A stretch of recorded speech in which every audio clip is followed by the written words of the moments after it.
ปูเบิงว่าทางโชคทางชัยเฮา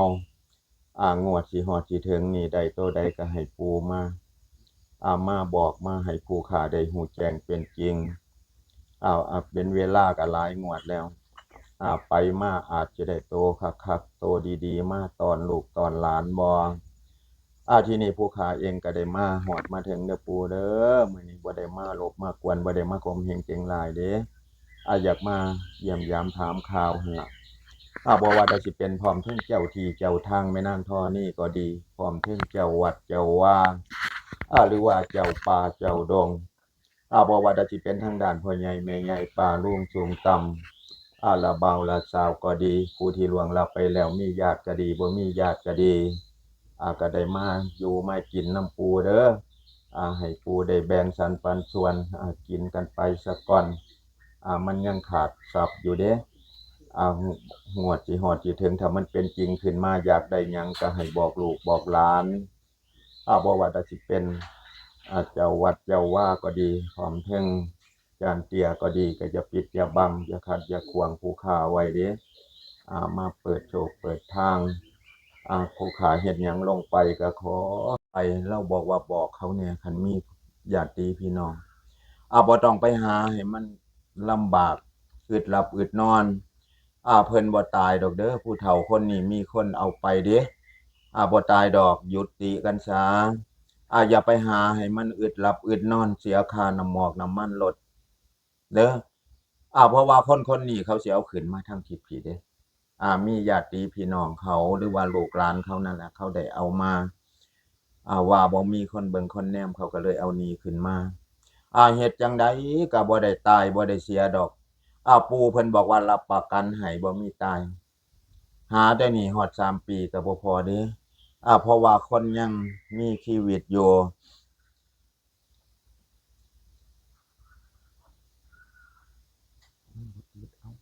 จุดจุดยาจังได๋เด้อจุดบ่ไหม้ยามเพิ่นอยากสูบก็บ่ได้เอาปากกากับสมุดมา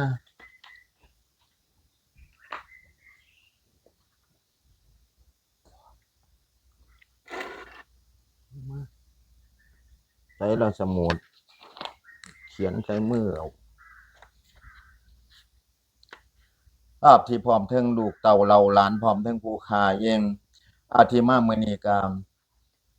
เทิงบ่าวศักดิ์สาววิหรือว่าสิเป็นช่องYouTube เพิ่นนั่นล่ะก็ถือว่าเป็นญาติพี่น้องเป็นลูกเป็นหลานของปู่คือเก่าที่มามื้อนี้ก็คือบ่ว่าแต่สิเป็นของกินของอยากเด้อปู่มันสิเล็กสิน้อยก็อดสากินไปซะก่อนทีนี้ผู้ค้าเองก็สิได้เว้าได้คุยกันตัวใด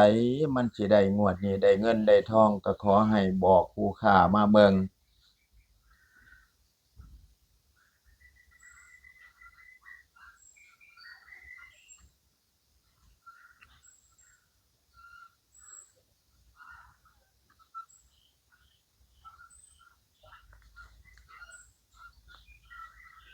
ข้าพเจ้าขอนิมนต์ให้ท่านลงมา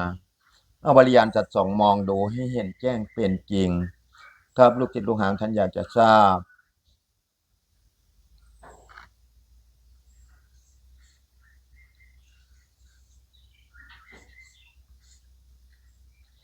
ที่นี่ยังสองตัวลางปัวขอให้เบิ่งให้มันดีๆเบิ่งให้มันคักๆซะก่อนปัวถ้าบ่ได้กินได้อยากลูกเต้าเหล่าหลานก็สิได้เป็นทุกข์เด้บ่ว่าจะทางด้านหนี้สินก็แฮ่งแต่หลายบาทหลายสตางค์เด้อปู่เด้อช่วยลูกช่วยหลานผู้ค้าเองก็ได้มาเรียกร้องร้องขอเด้อปู่ถ้าหากว่าผู้ค้าเองก็บ่ฮู้ถ้าฮู้ก็คือสิได้มาขอได้มาฮอดมาถึงบ่ได้มารบมากวนปู่เด้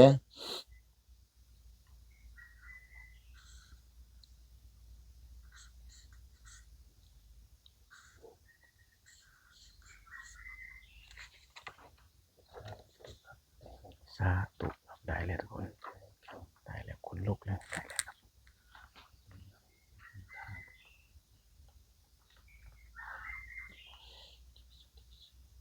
ับเพิ่นบอกว่าวงกลมไว้ให้เพิ่นนี่เด้อ3ตัวบนปู่บอกว่าเฮ็ดจังได๋ปู่ก็สิยกแล้วเด้งวดนี้ ยึดหลักเมื่อกี้ เริ่มต้นกันใหม่ซะ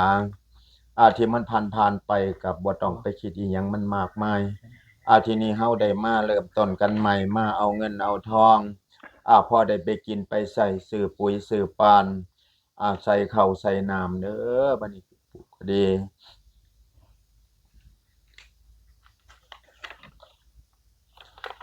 วงกลมไว้ซะก่อนเด้เพิ่นบอกว่ากูก็สิรอเบิ่งคำที่หมู่มันเว้าไว้มันเป็นหยังจังนัดมื้อนั้นมื้อนี้มันสิมาแท้บ่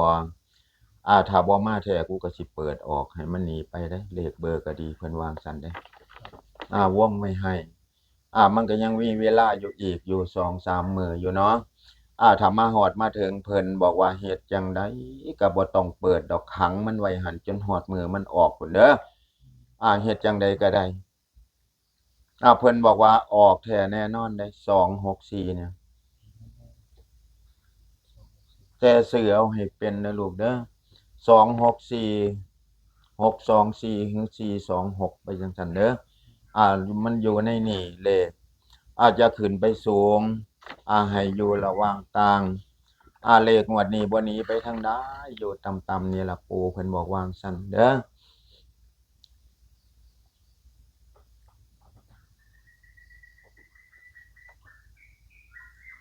ถ้าเพิ่นบอกว่าถ้าได้สิ่งที่เพิ่นร้องขอมา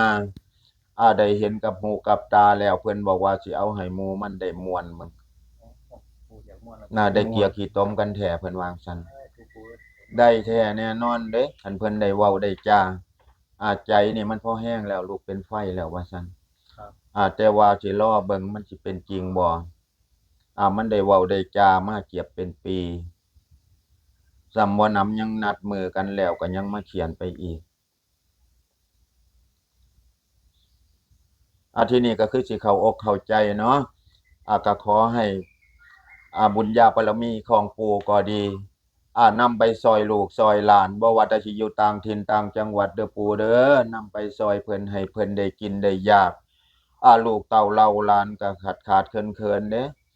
ได้ไปทำมาหากินต่างถิ่นต่างจังหวัดก็ดีนำไปซอยญาติพี่น้องบ่ว่าแต่สิอยู่ทางกรุงเทพกรุงไทยก็ดีหรือว่าอยู่ทางเมืองนอกเมืองนาก็ได้โทรมาเยี่ยมยามถามข่าวปู่เด้เพิ่นคิดฮอดคิดถึงทีนี้ก็ขอให้เพิ่นมีแต่โชคแต่ชัยเด้อปู่เด้อบัดนี้ขอให้มันเป็นจริงขึ้นมา3ตัวบน2ตัวล่างมื้อวันที่14หรือ15ล่ะปู่จังสิได้เอาออกมาให้ป้ายบ้านเลขที่พร้อมทั้งผลหมากรากไม้อีกเที่ยหนึ่งเด้อปู่เด้อมื้อนี้ก็ได้เว้าได้จากันไว้ส่ำนี้ซะก่อนถ้าหากว่าสิ่งใดที่ลูกเต้าเหล้าหลานได้เฮ็ดหยังผิดพลาดไปหรือว่าล่วงเกินไปสิ่งใดก็ดีก็ขอโทษขออภัยเด้อปู่ขออโหสิให้แก่ผู้ข้าเด้อปู่เด้อ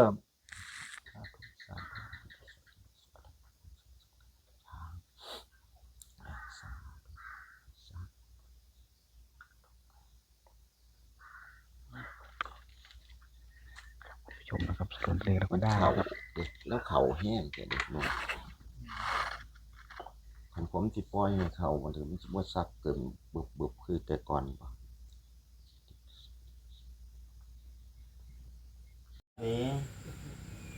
เฮ็ดอีหยังนี่คนมันก็คือหายได้อยู่เด้พรจากปู่ก็ได้เป็นเจ้าเป็นนายก็ผ่านพ้นไปแทบสุรายบ่ว่าแต่ลงผู้ใหญ่กำนันอบตมาหาเพิ่นก็ได้หมดซุคน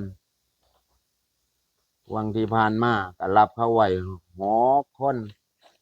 ก็เข้าหมดทั้ง6นายก3ก็เข้าหมดทั้ง3เฮ็ดจั่งใดก็ถือว่าบุญบารมีของปู่ช่วยอยู่ช่วยเหลือผมอยู่เติบอยู่ดอกจังพี่น้องเป็นนั่นเป็นนี่ผมก็บ่อยากเว้าออกไปดอกมันเป็นสิ่งที่บ่ดีคนเพิ่นดีคนเพิ่นเก่งกว่าเฮาก็บ่อึดคนเป็นใบ้มาแต่มื้อเกิดก็รับเขาไว้4รายก็เว้าได้หมดทั้ง4สิเอาจำใดเนาะก็ถือว่าบารมีของปู่ช่วยเติบอยู่จ้ะจักสิเฮ็ดจั่งใดคันเฮ็ดหยังลงไปก็ดีแล้วก็เบิ่งผมบ่ต้องเบิ่งอีหยังมากมายบ่ได้เป็นนุ่งขาวถือขาวแขนลูกประค่ำมันคอสิอ่อนคือหมู่ใดแม่นบ่ แม่นสินุ่งเก่าสั้นมันก็บ่พาเจ้าของมีหยังดีดอกครับ การปฏิบัติเฮาขอให้การปฏิบัติเฮาปฏิบัติได้ก็คือพระสงฆ์ของข้าเจ้านั่นล่ะเป็นหยังจังญาติโยมลังเข้าหาเพิ่นคือเพิ่นปฏิบัติได้แล้วบารมีเพิ่นมันเกิดฮะ